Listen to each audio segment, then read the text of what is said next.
ہم صاحب، پہلا جو نقطہ آپ نے بیان کیا تھا تصادم سے گریز، اس میں جو مقابل کا ذہن ہے ان کے اشکالات، افہامات اور تنقیدات آپ کی خدمت میں رکھ کے توضیح طلب کی تھی. آگے بڑھاتا ہوں سلسلہ گفتگو کو. دوسری چیز ہے سیاسی استحکام. اس پر میں چاہتا ہوں ذرا کچھ کاؤنٹر سوالات آپ کی خدمت میں رکھوں تاکہ آپ کا ذہن واضح ہو سکے.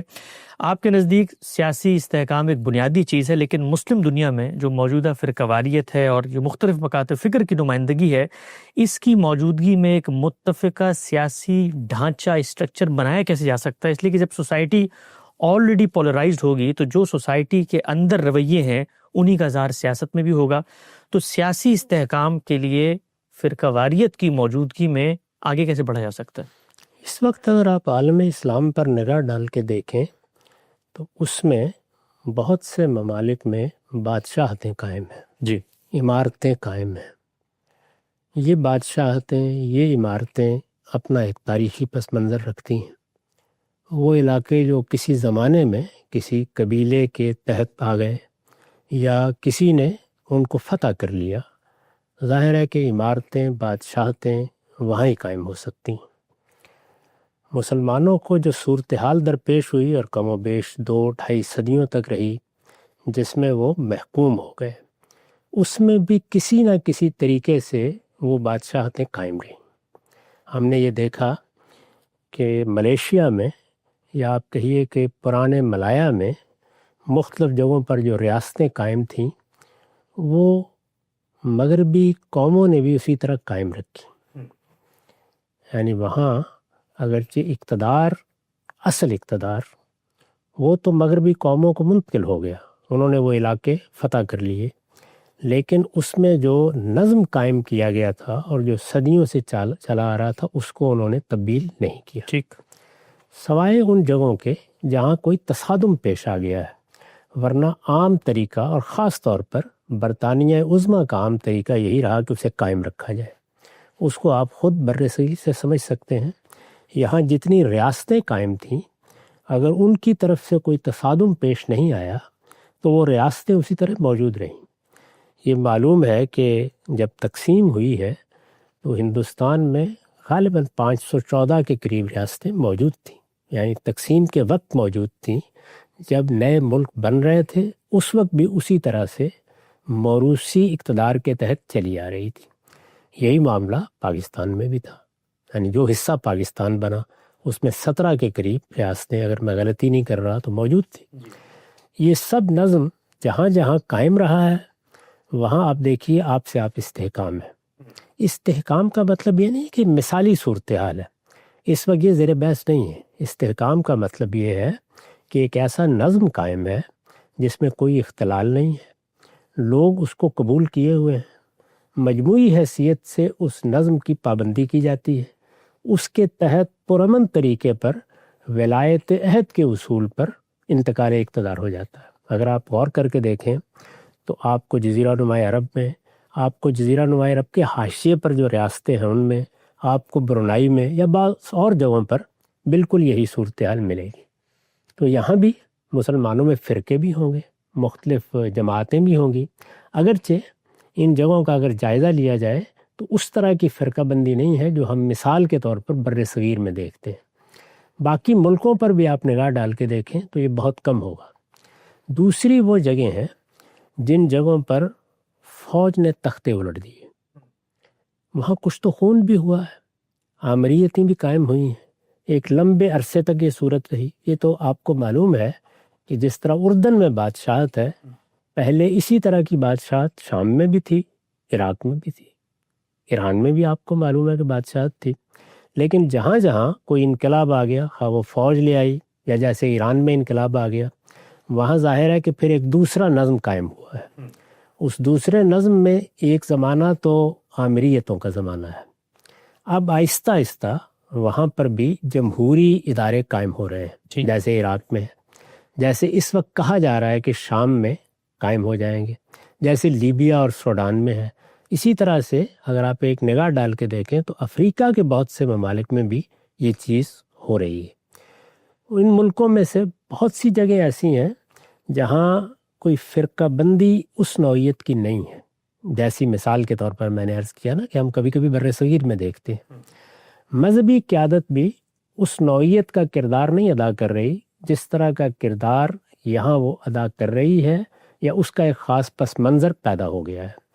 تو اس لیے آپ یہ دیکھیں گے کہ جن ملکوں میں یہ صورتحال ہے، وہاں ایک بار جب کسی دستور پر اتفاق ہو جائے گا تو اس میں نشیب فراز ہوں گے، لیکن بتدریج اگر اس بات پر اصرار کیا گیا کہ اس نظام کو چلنا ہے اور وہاں کی مختلف قوتوں نے اس کے ساتھ تعاون کیا، تو زیادہ امکان یہی ہے کہ وہاں پر بھی استحکام پیدا ہو جائے گا۔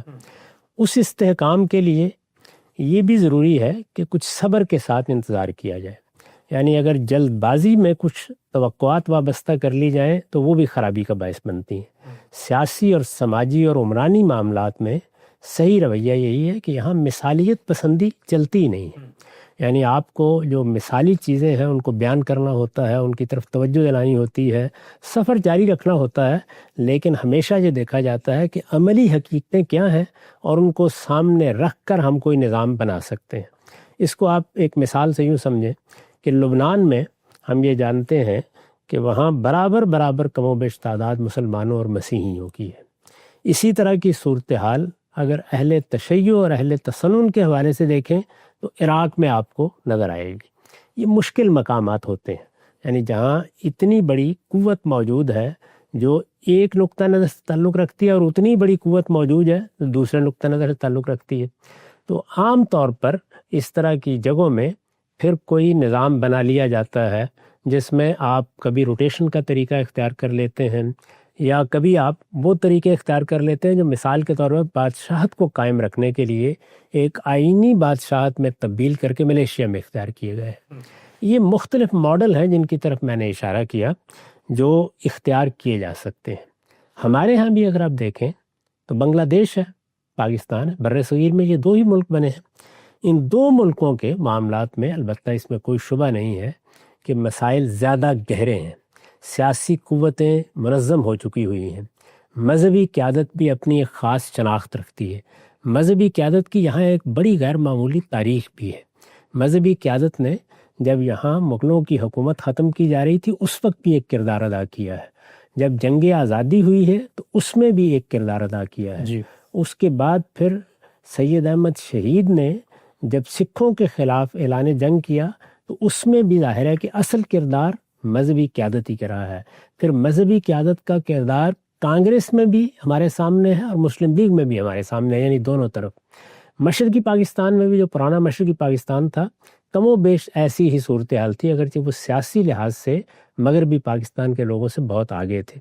یہ ہمارا کینوس ہے، یعنی ہم یہاں کھڑے ہیں، اس میں ظاہر ہے کہ مشکلات ہیں، وہی مشکلات ہیں جن کے پیش نظر یا جن کے پس منظر میں دونوں جگہ پر فوج کو غیر معمولی حیثیت حاصل ہو گئی ہے۔